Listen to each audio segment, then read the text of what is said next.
Next on deck with Tim Black. But I think it's another nail, especially in the confidence that people have in corporate media, the trust that they have in corporate media. And I think that is why folks like you over here on Substack doing extremely well. I'm doing okay on Substack. Also, you're doing on great. YouTube, doing Watch well. Done on Substack. Yeah. Watch Done on YouTube. Yeah. And so I think that's why we're having such success. And they don't care if you're on the North Lawn and the South Lawn of the White House with pancake makeup on and all the lights and the shiny desks. They want people they like, they trust, and they care about. And I think that's figures like us. People can trust that I'm going to tell them the truth. I'm also not going to bombard them with frivolous stuff. I'm not going to have false equivalency on my show. I'm just not going to do it. Yeah. And I think people like that. Tim Black's BS detector. Tim Black's BS detector. Tim Black's BS detector. Yeah, man. I can't believe that Acosta and Don Lemon actually think people like them and trust them. Like, in what world do people like and trust you guys? No, you both got fired for reasons.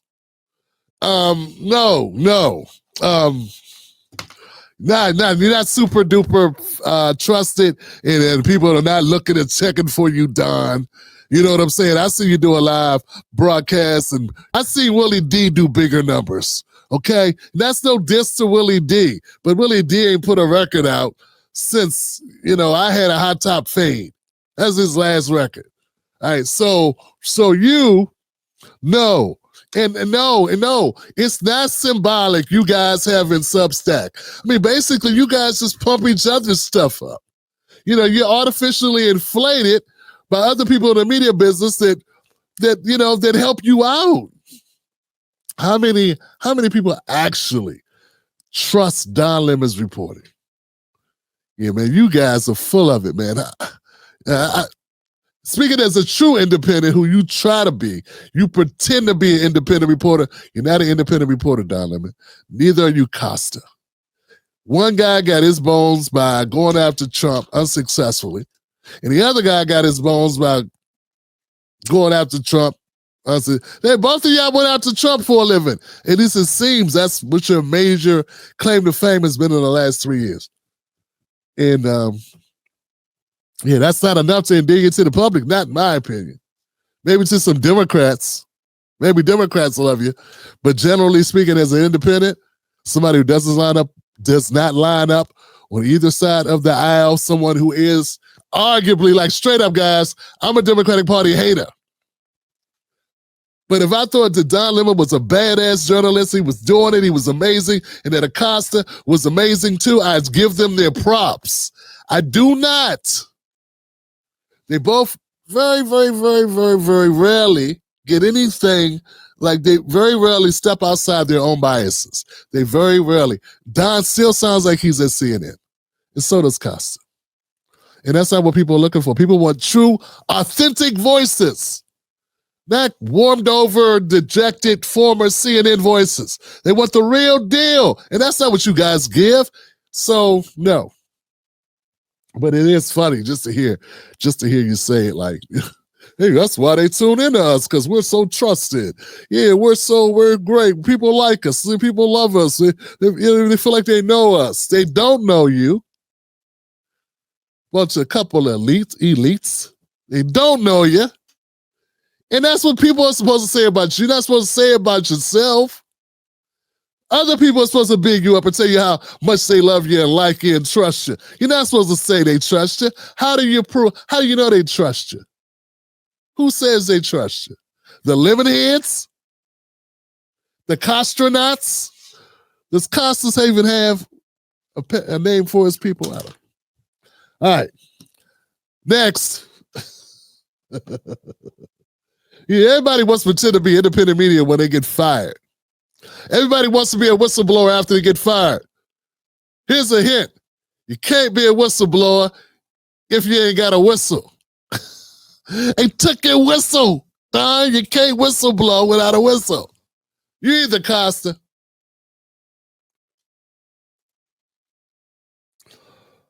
All right. Not to be outdone, let's go to this guy. Now, in this land of the free and home of the brave. We have university students being swept up, shoved into unmarked vans, and fathers being tossed into Salvadorian gulags without a hint of due process. Tim Black's BS detector. Tim Black's BS detector. Tim Black's BS detector. I remember when this fruitcake, when I say that, I mean fruity as in brains. You know, he's loopy. In my opinion, Walz is loopy. I don't trust him around the kids. Here's the thing, man. A lot of people were saying they liked him. Oh, wow. He's a saving grace. It gave them an excuse to go vote for Kamala Harris, which is when I knew I had to get as far away from those type of people, because I totally disagree with their politics. And now we got him up here now pretending that the El Salvadorian MS-13 gang member is just a father. You know what? Just because you made kids doesn't make you a saint. And it doesn't mean he's not an MS-13 gang member. Hell, roaches make kids. What's that prove? You know what I'm saying? That doesn't mean he's a good guy. That doesn't mean he's not an MS-13 gang member. MS-13 gang members probably have a lot of kids. That doesn't mean anything. That doesn't mean he's not affiliated. All right. And another thing, you know, there's been a lot of people who got deported, you know, under presidents. Here goes a note for the people in the GED section. Just for anybody who wants to, like, keep count. 12.3 million deportations. That's right. 0 injunctions for Bill Clinton. Bush had 10.3 million deportations. 0 injunctions. Obama, 5.3 million deportations. 0 injunctions. Trump comes along in his second term, he does 100,000 deportations. And how many injunctions does he have? I can't see the number. More than them. He has more injunctions than all of them. Which is, I forget the number. I can't even see it. What's the number here for that? Guess it's important to know the number, Tim, if you're going to make the claim. Okay, so how many? Do I have it? I have it here somewhere. What's the number that Trump ended up in injunctions? 30 times. So he got 30. Trump got 30 injunctions, that's court orders, against his deportation. 30 of them. Why? Huh? More courts, fewer removals. The numbers say it all, folks. It is what it is. So, yeah, you got Tim Walz up here complaining about due process. The due process, and look, let's be clear, guys. Let's be clear. When people are talking about the due process for Abrego Garcia, what they're leaving out is the due process is deportation. There's no due process for deportation. If you have a deportation order, which is what this guy had, there is no other process. Stop saying he didn't get process. A deportation is akin to a warrant. If you get a warrant, you're an American citizen, you go to court, they lock you in jail, then if you make bail, they may decide they're going to give you bail in that. That is your due process. For a person who is undocumented, someone who has a deportation order, an order for removal, the process is to be removed. Now, if he should go to jail in El Salvador, that's the debate. That's the debate. But if he had in place a deportation order already out by a court, signed, then that, damn it, is the process. The process is kick rocks. And this guy Walz is grandstanding. He's grandstanding for no reason at all. The facts are not on his side. Now, if he did not have a deportation order, if there was no order for him to be deported, that's a different story. That would be different. All right. So now we're deporting people without orders? That's a problem. That's a problem. All right, let's go. What else does Tim Walz have to say? So I want to be real clear about this. If you say you love freedom, but you don't believe freedom is for everybody, then the thing you love isn't freedom, it's privilege.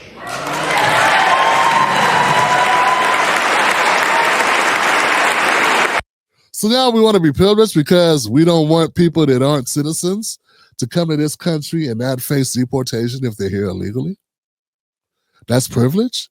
Hey, man, you know, speaking as a person who's a descendant of folks who were treated with no civil rights, when we finally did get civil rights, for those civil rights to mean anything, that has to mean the whole world doesn't get the same rights we get if they're not citizens of the same country that we bled for.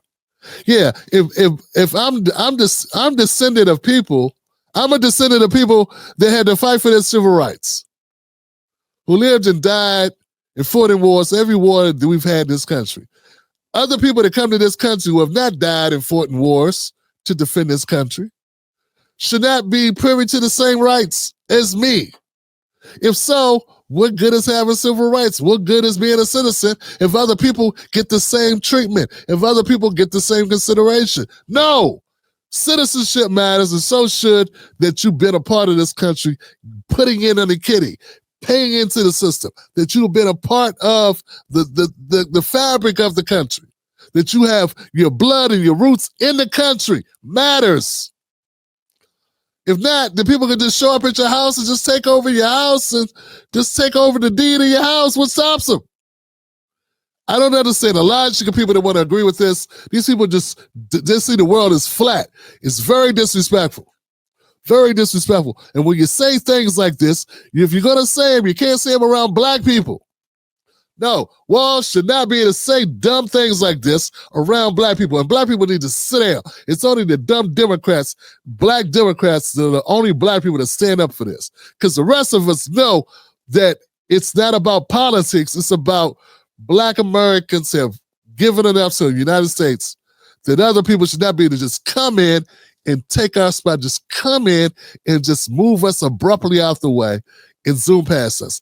That is a problem. And I'm not saying it's the problem of the migrant. It's a problem of our laws in this country. It's a problem of those employers that hire them, who discriminate against black Americans who would rather hire a person and underpay them. It's also a problem of all Americans who understand how corporations take advantage of these people and play them against the rest of us in order to get a product out the door or get their business running at a higher profit margin. So that's what it is at the end of the day. It's not about hating migrants. It's about hating those that take advantage and undermine our citizenship and take advantage and make it so that we have a harder time feeding ourselves, clothing ourselves in this system. So that's what it is. So anyway.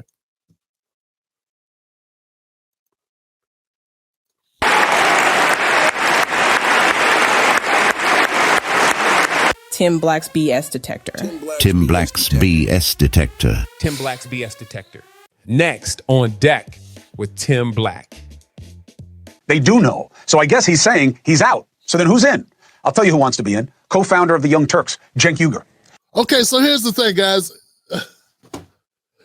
Since Kamala Harris, kind of stunk up the place during her run, which was horrible. Okay, no one's going to deny that.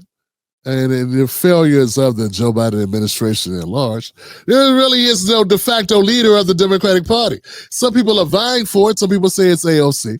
Others say it's Jasmine Crockett. Well, not so fast.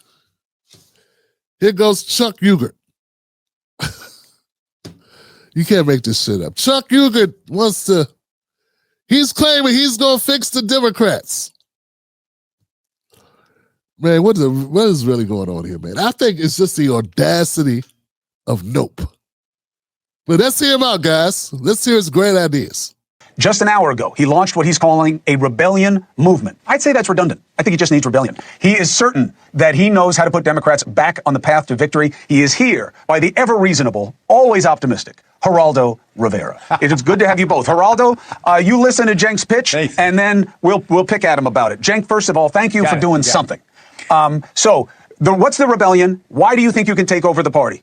Yeah, thanks, Chris. I appreciate it. So we need a rebellion because obviously this Democratic Party isn't working. It's at 26%. They lost to Donald Trump. They lost the popular vote to all 7 swing states. So what do they need? I believe that they need economic populism. Donald Trump pretended to be a populist, but as you see now, he isn't. He's passing $5.5 trillion in tax cuts. Today he said, oh, no, of course we're not going to raise taxes on the rich. So it's the same old Republican Party giving away trillions of dollars to the rich and to corporations. But this country wants populism. And the correct answer, in my opinion, is left-wing populism. So what does that mean? It just means bring the Democratic Party back to its roots.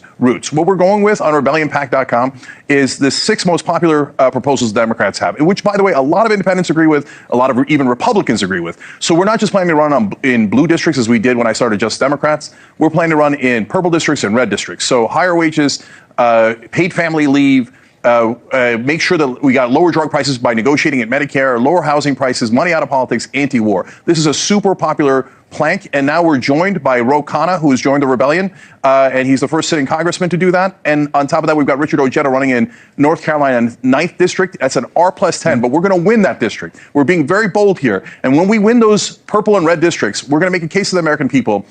We're leading. We have a plan. We already displaced Trump's power in Congress in 2026. Now trust us to run the party in 2028, and we'll bring it back to what it used to be, representing the average man. So my question for him, Geraldo, is he needs a top dog. I'm wondering if he says it's him or has he got somebody else in mind. But what do you think, Geraldo? Well, I think Ro Khanna, if indeed the congressman from Silicon Valley has joined this rebellion, I think that is a very impressive gesture. He's my favorite lawman. I believe that he has a tremendous future, and he seems like a pragmatic progressive, not a crazy person. I also think that you gave just maybe short shrift to the establishment Democrats. I think either Gavin Newsom or Josh Shapiro could beat Trump if the election were held right now. I think that Trump's definitely tanked a lot of his support, along with the stock market. And the one thing you can't mess with is people's financial security, particularly because so many of the activists or most reliable voters are older folks who are counting on a 401k or IRA or whatever it is to see them through. So I don't think, and I also think that the rebellion space is kind of taken up now by Bernie Sanders and AOC, getting energized crowds in the tens of thousands. All due respect, Jake, I'm a fan of yours. I don't expect that you'd be getting much more than in the hundreds, maybe the low thousands. I don't see you steaming them up. Maybe a lot's changed since I've heard you speak to crowds. But it just I don't know. I think Trump is beatable. He's beatable on brass tacks. He's issues. beatable. He's screwed up.